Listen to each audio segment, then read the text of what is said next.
जय गुरुदेव। आप में से बहुत सारे लोगों का यह प्रश्न आया था कि नवरात्र आने वाले हैं, पर वो लोग कैसे साधना करें जो अपनी रोज़ के नौकरी पेशे में हैं, जो अपने व्यवसाय में हैं। उनके लिए बहुत मुश्किल होता है वक्त निकालना। तो चलिए आज मैं आपको बहुत ही सरल और सुविधाजनक गायत्री साधना की चालीसा बताती हूँ, जो आप बहुत ही आराम से कर सकते हैं। जो लोग अपने कार्य में अधिक व्यस्त हैं, जो अस्वस्थता या अन्य कारणों से नियमित साधन नहीं कर सकते, वो गायत्री चालीसा के 108 पाठों का अनुष्ठान कर सकते हैं, यानी साधना कर सकते हैं। 9 दिन नियमित 12 पाठ करने से नवरात्रि में 108 पाठ पूरे हो सकते हैं। प्रायः 1.5 घंटे में 12 पाठ आसानी से हो जाते हैं। इसके लिए किसी प्रकार के नियम, प्रतिबंध, संयम, तप आदि का आवश्यकता नहीं होती है। अपनी सुविधा से किसी भी समय शुद्धतापूर्वक उत्तर की ओर मुख करके बैठना चाहिए और 12 पाठ कर लेने चाहिए। अंतिम दिन 108 या 24 गायत्री चालीसा धार्मिक प्रकृति के व्यक्तियों में प्रसाद स्वरूप बांट देना चाहिए। स्त्रियां, बच्चे, रोगी, वृद्ध, पुरुष तथा अव्यवस्थित दिनचर्या वाले कार्य व्यस्त लोग इस गायत्री अनुष्ठान के करने से बड़ी आसानी से लाभ प्राप्त कर सकते हैं।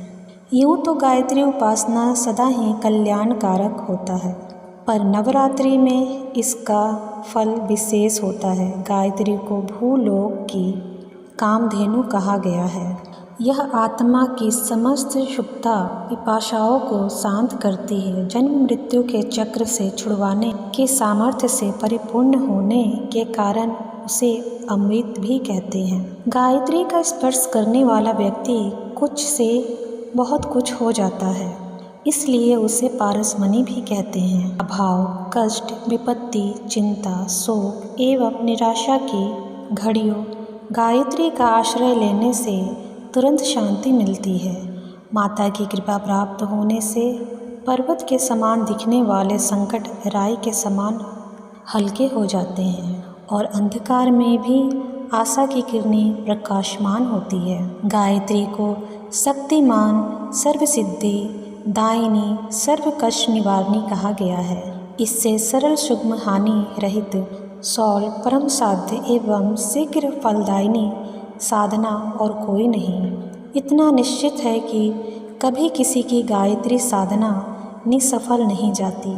अनिष्ट अभिलाषा की पूर्ति में कोई कर्म फल विशेष बाधक हो तो भी किसी न किसी रूप में गायत्री साधना का सत्य परिणाम साधक को मिलकर ही रहता है।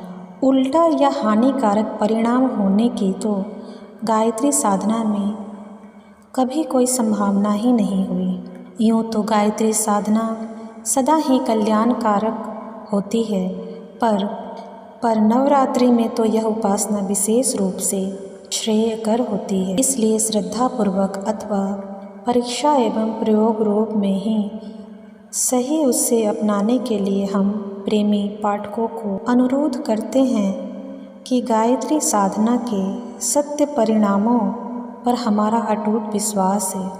जिस व्यक्तियों ने भी यदि श्रद्धापूर्वक माता का आंचल पकड़ा है और अटूट विश्वास रखता है माता के प्रति, तो उसका आंचल सदैव ही भरा फूला रहता है। अगर कोई भी संदेह हो, कोई भी प्रश्न हो, तो आप हमें कमेंट में पूछ सकते हैं। आपको अवश्य उसका जवाब मिलेगा। धन्यवाद।